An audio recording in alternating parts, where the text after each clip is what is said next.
Hello दोस्तों, कैसे हैं आप लोग। दोस्तों, आज की वीडियो बहुत अहम है, बहुत ही इम्पोर्टेंट है। ख़ास तौर पर उन लोगों के लिए जिनको पासपोर्ट बनवाने के बावजूद बार बार वीज़ा नहीं मिलता, किसी अच्छे मुल्क का वीज़ा नहीं मिलता, और वो लोग पासपोर्ट बनवाते हैं इस उम्मीद पे कि पासपोर्ट जब बन जाएगा उनका 5 से 10 हज़ार रुपये का खर्चा भी होता है पासपोर्ट बनवाने में।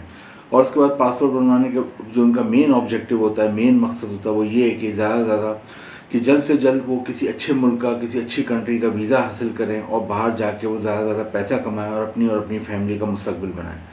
लेकिन दोस्तों, पासपोर्ट बनवाने के बावजूद उन लोगों को किसी अच्छे मुल्क का वीज़ा नहीं मिल पाता। वो अक्सर बाहर जाते हैं, मुख्तलिफ एम्बेसी के चक्कर लगाते हैं, मुख्तलिफ सफारतखानों के चक्कर लगाते हैं, वीज़े की लंबी लंबी लाइनों में लगते हैं, वीज़े के लिए ख्वारी करनी पड़ती है उन्हें, क्योंकि आपको पता है कि हर एक के शहर में एम्बेसी नहीं होता। किसी भी मुल्क में एम्बेसी सफारतखाना सिर्फ 1 या 2 या 3 शहरों में होता है, इससे ज़्यादा शहरों में नहीं होता। तो ज़्यादातर लोगों को अपने शहर से दूसरे शहर जाना पड़ता है एम्बेसी के लिए। उसके लिए बस में बैठ के जाते हैं, गाड़ी में बैठ के आते हैं, वैन में बैठ के आते हैं, ट्रेन में बैठ के आते हैं। और जब वहाँ पहुँचते हैं एम्बेसी में, उधर वो लंबी लंबी लाइनों में ख्वार होते हैं, लेकिन उसके बावजूद भी कोई गारंटी नहीं होती कि उन्हें किसी अच्छे मुल्क का वीज़ा मिल जाए नहीं मिल जाए। तो दोस्तों, आज की वीडियो उन्हीं लोगों के लिए है, क्योंकि आज जिस मुल्क के बारे में मैं आपको बताऊंगा इस वीडियो में, वो इस वक्त दुनिया का बहुत ही अहम मुल्क है, बहुत ही डेवलप कंट्री है। और उसकी अहमियत का अंदाज़ा आप इस बात से लगा सकते हैं कि इसका जो पासपोर्ट है वो दुनिया के टॉप 6 पासपोर्ट में आता है एज ए स्ट्रॉन्ग पासपोर्ट। यानी दुनिया में तकरीबन 200 के करीब मुल्क हैं, उनमें से जो टॉप 6 मुल्क हैं, जो टॉप 6 स्ट्रॉन्ग पासपोर्ट रखने वाले मुल्क हैं, उसमें इस मुल्क का शुमार होता है। और सबसे अच्छी बात यह है कि इस मुल्क का वीज़ा हासिल करने के लिए आपको कोई एम्बेसी जाने की ज़रूरत नहीं है, कोई सफारत खाने जाने की ज़रूरत नहीं है, कोई एम्बेसी की लंबी लंबी लाइनों में लगने की ज़रूरत नहीं है कि अपने घर के ड्राइंग रूम से ही आपने अप्लाई करना है। बस आपके पास 2 चीज़ होनी चाहिए, एक आपके पास कंप्यूटर या मोबाइल फ़ोन होना चाहिए और एक आपके पास इंटरनेट कनेक्शन होना चाहिए। अगर ये 2 चीज़ें होती हैं तो आप अपने घर के ड्राइंग रूम से ही अप्लाई करते हो, घर के ड्राइंग रूम पे ही आपको इसका वीज़ा वसूल होता है।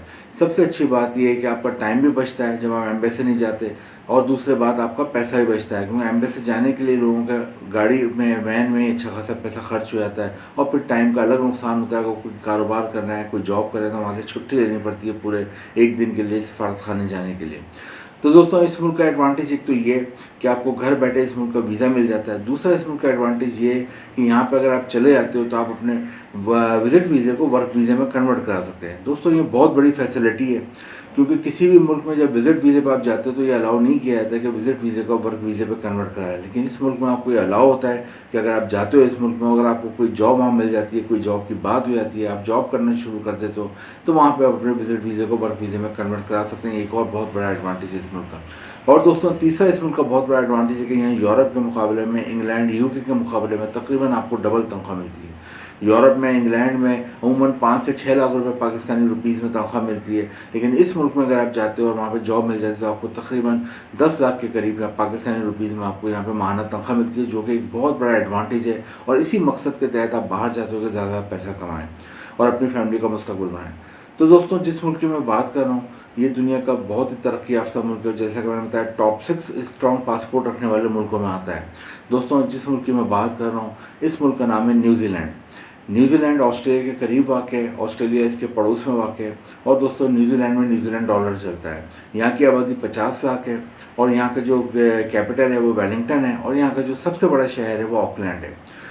दोस्तों, न्यूजीलैंड अगर आप चले जाते हो तो आपकी लाइफ बदल जाती है। और इस वक्त इंडिया और पाकिस्तान के हर बंदे का ड्रीम है कि वो न्यूजीलैंड चले जाए और न्यूजीलैंड जाकर अपनी फैमिली का मुस्तकबिल बनाए। उसकी वजह ये है कि न्यूजीलैंड जैसा बहुत ही अमीर मुल्क है, बहुत ही ताकतवर मुल्क है, बहुत ही डेवलप कंट्री है और सबसे बहुत ही सेफ़ कंट्री है। यहाँ पे आपको हर किस्म के लोग मिलेंगे, और यहाँ के लोग जो होते हैं, मुकामी लोग होते हैं, जो बाहर से आने वालों को बहुत खुले दिल से वेलकम करते हैं, और यहाँ बहुत फ्रेंडली माहौल होता है। दोस्तों, आज की इस वीडियो में देखेंगे न्यूजीलैंड आप किस तरह आ सकते हो, किस तरह अप्लाई करोगे, घर बैठे अप्लाई करने का क्या तरीका है, वहाँ कौन कौन सी जॉब्स हैं, और वहाँ पे अपनी फैमिली को बुलाते हो या नहीं बुलाते, उसका भी क्या तरीका है। दोस्तों, सबसे पहले हम देख लेते हैं अप्लाई कैसे करना है। दोस्तों, अप्लाई करने के लिए कुछ भी आपने नहीं करना है। जैसे कि मैंने आपको बताया, अपने घर के आप किसी भी रूम में बैठें, आपके पास सिर्फ मोबाइल या इंटरनेट कनेक्शन होना चाहिए या कंप्यूटर होना चाहिए, 2 चीज़ों। उससे आपने नीचे डिस्क्रिप्शन में एक लिंक दिया हुआ है, न्यूजीलैंड की ऑनलाइन एप्लीकेशन का लिंक है, वहाँ पर आप उसे ओपन करेंगे और उसमें आप विजिट वीज़े के लिए अप्लाई कर देंगे। उसमें जो चीज़ें लगें आपका होना चाहिए, वो पासपोर्ट आपका पास होना चाहिए बना हुआ, जिसकी 6 महीने की वैलिडिटी हो, FRC हो, health certificate, character certificate, NIC और 2 फोटो। ये आप स्कैन करा के अपने कंप्यूटर मोबाइल में रख लेंगे और अटैच करके उस लिंक में आप भेज देंगे। तो अमूमन 1 महीने के अंदर अंदर आपको विज़िट वीज़ा मिल जाता है।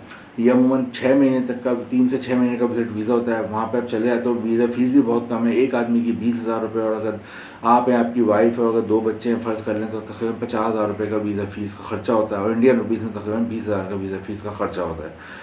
न्यूजीलैंड आप चले जाते हो तो वहाँ पे अगर ऐसे का मिलता है, आप वहाँ पहुँचते हो तो वहाँ पे जो अक्लमंद लोग होते हैं कोशिश करते हैं जल्द से जल्द कोई जॉब की तलाश कर लें। जॉब अगर आपको मिल जाती है तो आप विजिट वीज़े को वर्क वीज़े में कन्वर्ट करा सकते हैं और लंबे अरसे रह सकते हैं।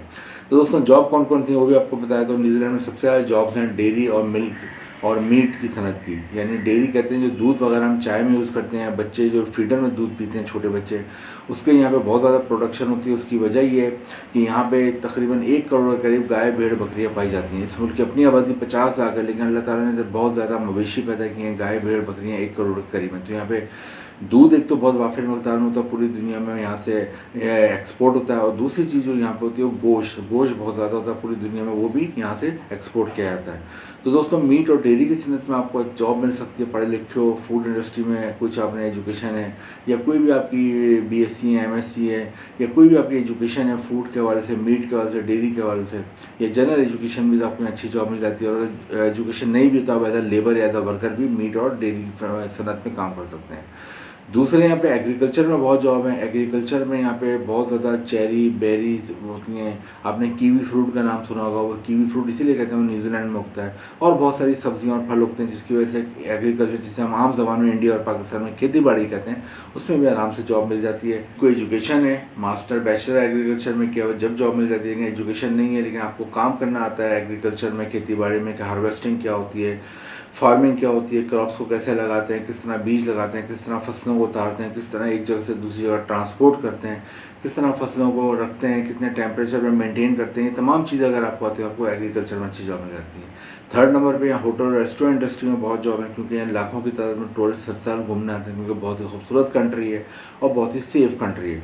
तो न्यूजीलैंड में फैमिलीज के साथ भी लोग आते हैं, इंडिविजुअल भी आते हैं, तो होटल रेस्टोरेंट का बिजनेस बहुत ग्रो करता है। तो अगर आपने होटल रेस्टोरेंट इंडस्ट्री में अगर कोई भी जॉब करनी है, मैनेजर की, अकाउंटेंट की, या कोई भी as a warehouse incharge, तो आपको जॉब मिल जाती है। लेकिन अगर आप पढ़े लिखे नहीं हो, और तो फिर आपको यहाँ पे एज अ लेबर यानी डिश वॉशिंग की, वेटर की, वेटरेस की, इसके अलावा रूम क्लीनिंग की, हाउस कीपिंग की, गार्ड की, और जितनी भी जॉब्स होती हैं होटल में, असिस्टेंट की, रिसेप्शन पे जो असिस्टेंट होता है उसकी, डाइनिंग एरिया के असिस्टेंट की, इसके अलावा अगर आपको गाड़ी चलानी है तो होटल से एयरपोर्ट तक आप गैस को लाने और ले आने की ड्यूटी भी कर सकते हो।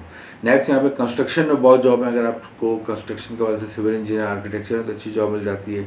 अदरवाइज़ आपको अगर बिजली का काम आता है, प्लम्बरिंग का काम आता है, वेल्डिंग का काम आता है, कलर करने का काम आता है, वॉलपेपर लगाने का काम आता है, या मार्बल टाइल लगाने का काम आता है, कोई भी शटरिंग के वाले से काम आता है, तो आपको अच्छी जॉब मिल जाती है। और एक और सेगमेंट बताया तो हेल्थ सेक्टर में डॉक्टरों की बहुत डिमांड है। अगर आप एमबीबीएस क्वालिफाइड डॉक्टर हो, या आप नर्स हैं क्वालिफाइड, या आप डिस्पेंसरी का आपको काम आता है, आपको अच्छी जॉब मिल जाती है।